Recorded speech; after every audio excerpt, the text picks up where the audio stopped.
Hello everyone and welcome back to the channel. My name's James and today I'm going to be taking you through our basic little tutorial on automation.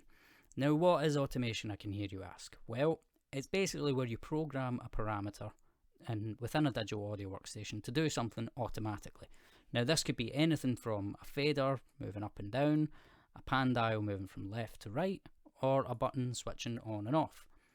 Now this is how you do it in FL Studio, but the principle of it is the exact same no matter what DAW you're using. Whether it's Cubase, Pro Tools, Ableton, Reaper, doesn't matter. It's all the exact same. But in FL Studio, it's extremely easy. Now, first of all, I'm going to be automating this fader, and I'm going to be doing it over this piece of audio. This is a little excerpt from a track I wrote last year, the year before, I can't remember, it's quite a while ago. If you want to hear the full thing, it's on my website. There's a link to my website on the channel page if you want to have a listen. So what we're going to do, we're going to have this fader all the way at the bottom, and then going to have it slowly fading in and then fading out towards the end of the music. So how do we do that? Simply right click on the thing you want to automate, in this instance this fader, and go down to create automation clip. And there it is. We're just going to move it across so it lines up with the audio. And we're going to need an extra two little nodes, these little things here. And we just right click anywhere on the line, one there, and we'll stick another one there. There you go. Now these have moved up slightly and we want it to remain at this level. So if you right click on that, copy value, then hover over the node, right click again, and paste value. There we go, it's straightened out again. And do the same with this one. We've already copied the value, so just right click and paste value. There, we've got a nice straight line again.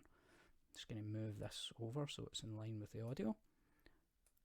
And then all we need to do after that is grab the first one, hold it, and just drag it down. And do the exact same at the end. There we go, simple as that. Now if I push play, you can already see this fader's moved down, because that was the last little node I clicked on. But when I push play, this is going to move up all by itself and then move back down. So let's push play and you can see it happening.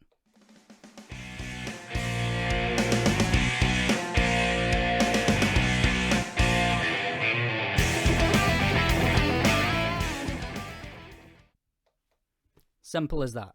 Nice and easy. Right, next example, we're going to program the pan dial over this little piece, this little guitar part that I put in. Nothing special. This is what it sounds like. And what I want this to do is for each one of these parts of the waveform, I want it to move from the left to the right, to the left, to the right, to the left. So I'm just going to zoom in a little bit for more accuracy. I'm also going to make sure the magnet is taken off. And again, right click on the thing you want to automate, this pan dial, create automation clip, there it is, and we'll just bring it across to line up with the audio. Oh, wait a minute, just for more accuracy, put it back on the line, and there we go. Just zoom out so we can bring the other side back in. There we go. Obviously this has moved a little bit. But this line here represents where this is currently sitting, and it's in the center. So this little node is bang on in the center. But we want it to be on the left. But first of all, there's 1, 2, 3, 4, 5 bits of the waveform. So we're going to need 10 of these little nodes altogether. We've already got 2, so we just need another 8. So we'll just randomly, anywhere on the line, input 8 in. 1, 2, 3, 4, 5, 6, 7, 8, and the one at the end is 9, the one at the beginning is 10. So we want it to start on the left, so we'll just grab the first one, bring it all the way down, and the second one, bring it all the way down. Oh, oops, we do need to zoom in. And we'll just drag this one across so it's so. Take the magnet back off. There we go. Right, and just place this in between the waveforms where no sound's really happening. And then for the right side, grab the next one, bring it up, grab it across, so the next one's in between the waveforms, and just do the exact same. We're basically just drawing some little rectangular shapes in between the waveforms. There we go. And do the same again on that. And this one's going to be going to the right. So bring that all the way up there. Like so. Let's just bring this out a little bit more. That all the way across. And there we go. And now if I push play, we should hear the sound going from left to right, left, right, left.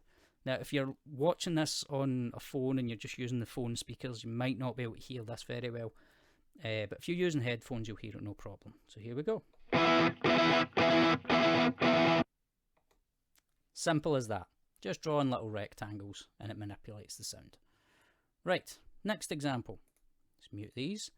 I've got in a little drum beat, nothing special, nice and basic.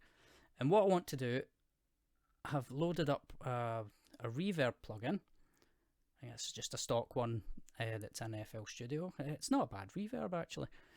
And I want the reverb to turn on over the last 2 bars. So, make sure our line's back on for this. So, we need to create the automation clip for this button. So right click again, create automation clip. There it is. Bring it up to line up with the music. Same again there.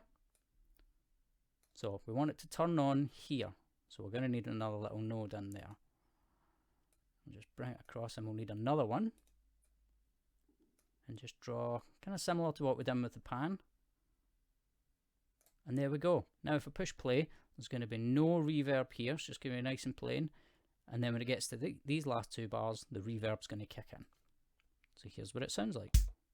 No reverb, nice and plain. And then